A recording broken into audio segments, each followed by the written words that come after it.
Bienvenidos nuevamente. Ahora conversaremos sobre lo que es el modelo tutelar. Y lo vamos a hacer planteándonos la siguiente pregunta. ¿Está en crisis en la actualidad la resocialización?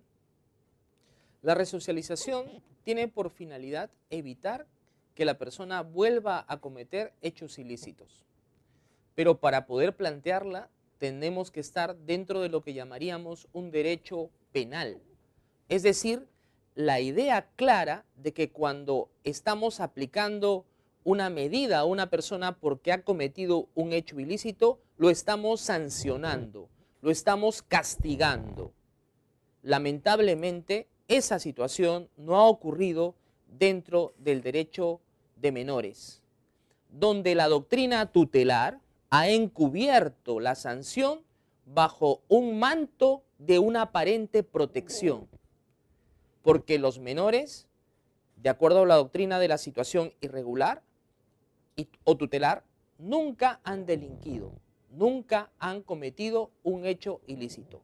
Es más, los códigos penales, incluso el nuestro en la actualidad, tienen el artículo 20, una norma que dice que los menores de edad son inimputables.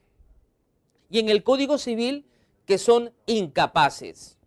De esa manera, la doctrina tutelar ha sacado a los menores de 18 años de edad en el ámbito civil de la capacidad y en el ámbito penal de la capacidad de ser responsable de los mismos actos.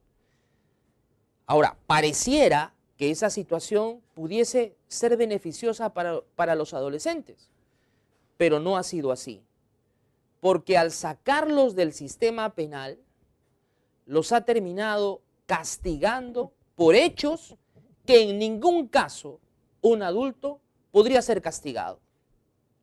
Si nosotros analizamos los tipos de comportamientos que ingresan en el sistema tutelar, nos podemos percatar, por ejemplo, que se internaba en el sistema tutelar a un menor de edad por una llamada conducta indecente o inmoral, por ocupaciones ilegales, por estar abandonado o por salir de la casa o del colegio sin permiso, por mendigar en las calles, por desobedecer a los padres. Incluso hay una norma dentro de nuestro Código Civil que hasta la actualidad existe, en la que se señala que los padres deben de corregir moderadamente a sus hijos y cuando su acción no bastare, pueden recurrir a la autoridad judicial para solicitar su internamiento. Esto ha sido modificado por el artículo 74 del Código del Niño y el Adolescente, pero lo teníamos vigente hasta la entrada en vigencia de nuestro Código del Niño, es decir, hasta el año 93.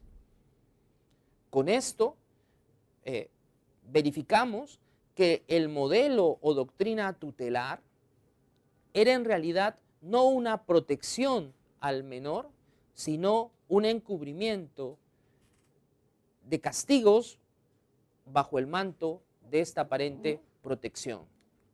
De esta manera, el modelo tutelar creó lo que se llama las cortes de menores o los tribunales de menores, a manos de un juez que tenía que ser al mismo tiempo que magistrado, padre de familia, y que tenía que tratar a los menores como si fuesen sus hijos.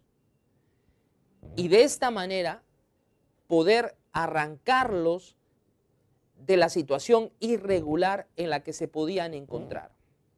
Esas situaciones irregulares podrían ser de distinto tipo y frente a todas esas situaciones el juez respondía con una sola respuesta: la institucionalización o el internamiento.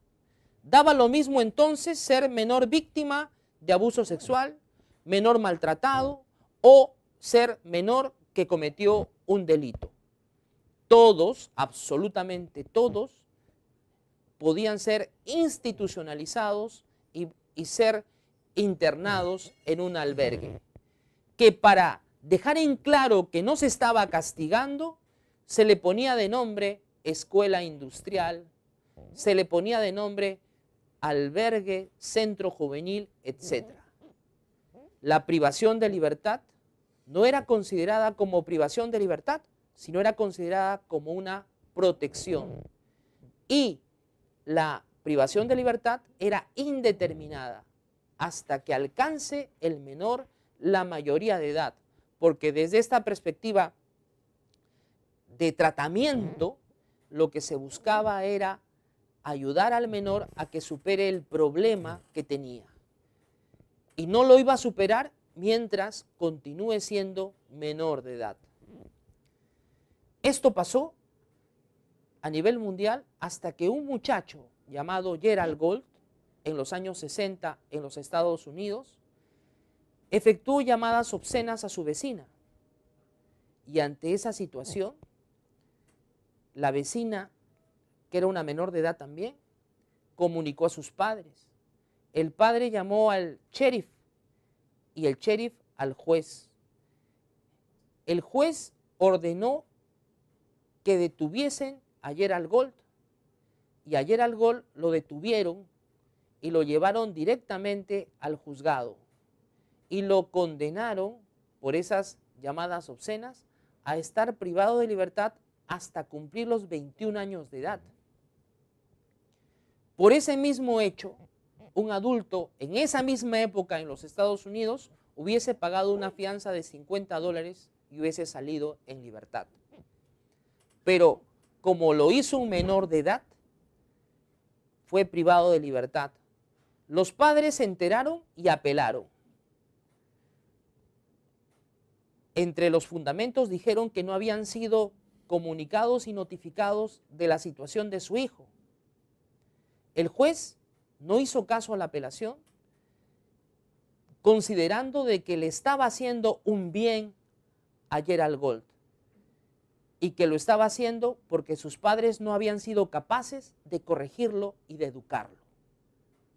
Este caso llegó a la Suprema Corte de los Estados Unidos y a partir de ese momento, con el fallo de Gerald Gold, entró la llamada doctrina de la protección integral en el sistema norteamericano. La Corte Suprema lo que señaló fue lo siguiente: que la privación de la libertad, sea en un albergue, sea en una escuela industrial o en cualquier otro establecimiento, sin importar el nombre que tenga, cuando es privación de libertad, tiene que darse con todas las garantías de un debido proceso. Y no puede decretarse nunca en favor de una persona, porque siempre se está restringiendo derechos. Por lo tanto, se debía de haber provisto de un abogado a Gerald Gold para que se defienda y se debía de haber tomado la declaración en presencia de sus padres, cosa que no se hizo. A partir de ese momento, con esta resolución de la Corte Suprema, que constituía un precedente vinculante en los Estados Unidos, ningún adolescente pudo ser detenido sin respetarse las garantías de un debido proceso y sin que para eso tenía que someterse a cargos que tenían que ser los mismos por los cuales un adulto podría estar en similar condición.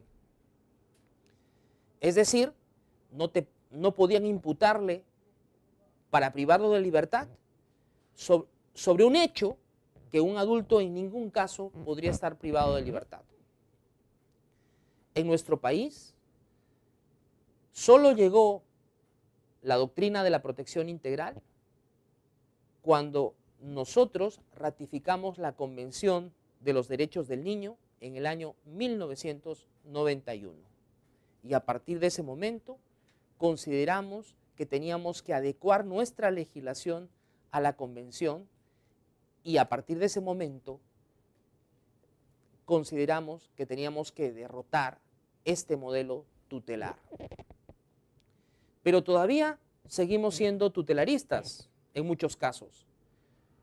Y lo somos cuando consideramos que una medida de privación de libertad o internamiento no es en realidad un castigo o una sanción a un adolescente, sino cuando consideramos que a través de esto le estamos haciendo un bien. Es por eso que para terminar esta conversación les dejo con esta frase de Emilio García Méndez. Él nos dice: en el amor no hay límites, en la justicia sí. Por eso nada contra el amor cuando el mismo se presenta como un complemento de la justicia. Por el contrario, todo contra el amor cuando se presenta como un sustituto cínico o ingenuo de la justicia. Ciertamente hay amores que matan, hay intenciones buenas que pueden dañar. La doctrina tutelar es una de ellas. Reflexionemos si somos en la actualidad o no tutelaristas.